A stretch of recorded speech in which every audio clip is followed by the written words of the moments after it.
Hei, sveicieni no Liepājas. 12 miljardi. Es domāju, ka vairāk, es pēc tam izstāstīšu, kāpēc. Gribēju pastāstīt par ēkām un to finansēšanu, jo kas gan ir žilbinošais mikrorajonus bez žilbinošām ēkām? Viņām tur jābūt vienkārši. Un šobrīd, kā mēs zinām, žilpst, ne īpaši žilpst, tāpēc vajadzētu kaut ko darīt. Lūk, lai to visu tā smuki ietērptu, jāsaprot pa priekšu, pēc kā mums vispār tas vajadzīgs, to jau te stāstīju, bet es pavisam 2 vārdos. Man liekas, ka vairāk pat nav jāprasa, vai to vajag, jo mums tas būs jādara. Paskatāmies apkārt uz kaimiņiem, Skandināviju, Austrumvāciju, Polija nenormālā tempā viss ir izdarījusi. Mums tas viss ir priekšā, jautājums ir nevis vai, bet kad, un kad ir nauda. Jo, piemēram, tie, kas 2009. gadā iesāk, viņiem nākamgad jau kredīts beidzās, un tad iedomājieties tās atšķirības ar tām mājām, kas stāv blakus, un vēl 10 gadus atpakaļ māja, kas taisīja, tad tie maksā apsaimniekošanu kopā ar kredītu 70 centus. Šodien jau būtu pār pa 2 eiro visticamāk. Padomājiet vēl pēc 5-10 gadiem, cik tas maksās un kā tie mūsu ienākumi aug tam līdzi. Tas tā ir interesanti pāanalizēt. Lūk, kāpēc mums neiet? 14 gadi pagājuši kopš sākās visas tās programmas, un tad Latvijā ir atjaunot 8%, mazāk pat droši vien mazliet. Un kopā ir 23 000 ēkas. Es mēģināju domāt, kā tad salīdzināt, un tas ir, tā kā caurā kabatā naudu bāst. Diegi mums ir maz, mēs redzam, lai šūt tās kabatas cietu, mums ir 20, kā jūs redzat, vēl 21 000 caura kabata, kas jāizšuj. Daudz gadus vajag, un tās tehniskās problēmas nekur nepazūda. Mūs apsteidz kaimiņi diezgan pamatīgi, un varat iztēloties paši, kā tas izstīsies pēc gadiem 10, ja mēs nesāksim rīkoties šodien. Pašvaldības ir 2 ātrumu. Vienās, kur ir izpildīts mājasdarbs, un šīs mājas ir pārņēmušas savā rīcībā, noslēdzot pārvaldīšanas pilnvarojuma līgumus, un ir tādas, kur nav tas īsti noticis. Un tur nav tik daudz pie vainas, varbūt tur apsaimniekotājs vai pašvaldība, bet ir vajadzīgs regulējums.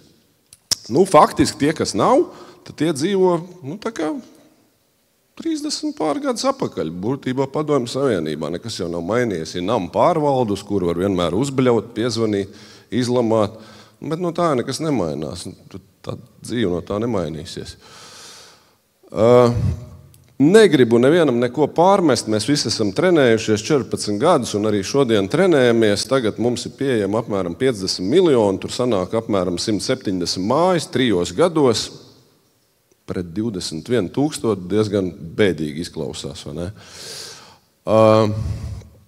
Ir tādas lietas, kad kaimiņiem jūs stāstīsiet, dabūsim 49%, nedabūsiet, PVN atņems uzreiz, neattiecināmās izmaksas un 30 labākajā gadījumā. Tā kā tas ir sarežģīti, šobrīd ir sarežģīti. Te ir tādi aprakstīt vēl tādas sīkākas lietas, man nav laika 9 minūtēs, to nevar izdarīt. Tātad, secinājumi.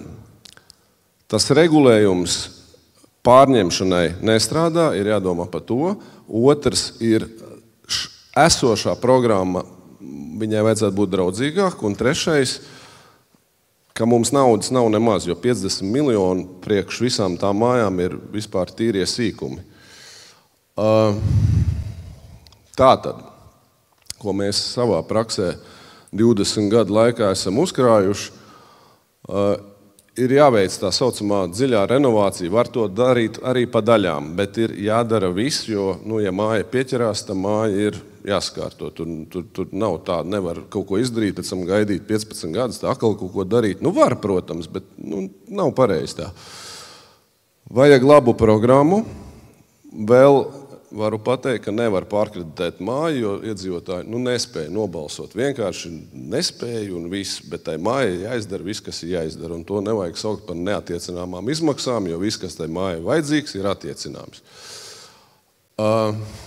Programmai jābūt patstāvīgai. Viņa šobrīd ir tāda viļņveidīga, un tad, kad tas vilnis pienāk, tad uzaug cenas pēkšņi arī būvniecības, un tad mēs visi brīnamies, nu, kur tik dārgi, un kāpēc tā ir, un tad atkal, kad tukšumi ir, tad tie būvnieki aizbrauc strādāt uz īriju, uz Angliju, un tad, kad atnāk tas vilnis, tad atkal mācās tie jaunie, sataisa dažādas bēdas, un tad mums atkal tas jālabo. Jābūt ir visu laiku pieejamam finansējumam.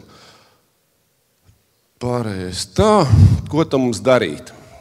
Paņemat tāmi, jebkuru, un skatāties, kas tur iekšā ir nodokļu sadaļā. Šodien tur ir 0 faktiski, tāpēc, ka neiet tas process. Bet, ja jūs pasties, tad nodokļos ienāk PVN, tur vēl pārējie nodokļi, kas ir apmēram 30%. Tā ideja ļoti vienkārša, ka tātad mūsu pašu, pieņemsim pensiju fondu naudu, es te pastījos 2. līmeni, es mēģināju kaut kā riskēt baigi ar to dinamiskiem visādiem programmām, un 16% ir mīnusā. Nu, iedodiet šajā programmā kaut uz 4%, bet es zinu, ka vismaz plusā būs, nevis mīnusā kaut kur ārzemēs, es nezinu, kur. Tā mūsu paša naudiņa. Vai izlaiž valsts obligācijas, vai ko. Vienmēr sakot, vajag 100 miljonu, izveidojam tā saucamo mājokļu fondu, tātad tai mājai vienai piefinansējam tos 30%, un pēc gada tā nauda ir atpakaļ. Un vienīgais, ko vajag, novienoties, ka tā būs. Tā tad ir programma, 30% vajag to energoefektivitātes uzlabojumu saņemt, ja viss izdara, un atbalsts bez nosacījumiem, jo, kā es teicu, viss māja ir attiecināms.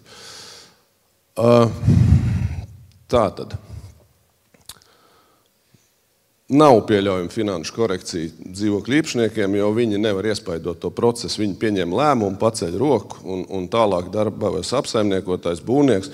To var atrisināt ar tipveidu līgumu, kurā ir atrunāts savstarpējās attiecības ar būvnieku, jo ne katrs apsaimniekotājs tādu var izdomāt. Vēl pavisam augstākais līmenis būtu, ja piemēram Altums veiktu iepirkumu uz vispārējās vienošanās pamatu, un tad mēs tiktu pie zemākām procentu likmēm. Kā tad tam vajadzētu notikt? Gada laikā māju ir sakārtot, fondā ienāk atpakaļ nauda, ja tie 100 miljoni pietrūkst, jāieliek vēl. Kaut kad tas apstāsies, un tā naudas plūsma nāks atpakaļ, un mēs sāksim pelnīt. Un kur apakšā ir pieņēmums, ja 500 000 izmaksā viena māja, tad faktiski fondā ir jāapgroz 3,45 miljardi. Valsts ekonomikai tas būtu 11,5 miljardi, bet tas ir bez diskontēšanas. Patiesībā tie cipari ir stipri lielāki, es tā vienkāršot rādu. Tas vājais punkts ir, ka jāvienojas, faktiski valdības līmenī, ministrijām savā starpā tādu fondu radīt, tā ir politiska vienošanās, līdz šim tas nav izdevies. Ja tas tā viss notiek, Latvijā straujāk attīstīsies būvmateriāla ražošana, tam būs pamats. Tagad ir viļņveidīgi, un tā te ir, te nav, un tad, ka vajag, tad visiem vajag, un tad mēs to vatu nevaram dabūt, vai to putoplastu, parasti tā ir.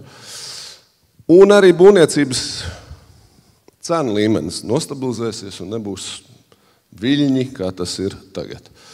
Ko tad mēs iegūsim? To sauc par multiplikātoru efektu. Piemēram, Igauņi pavisam skaļi pavēstīja, ka katrs māja atjaunošanā ieguldītais eiro tautsaimniecībā atnes 2 eiro. Jā, paldies.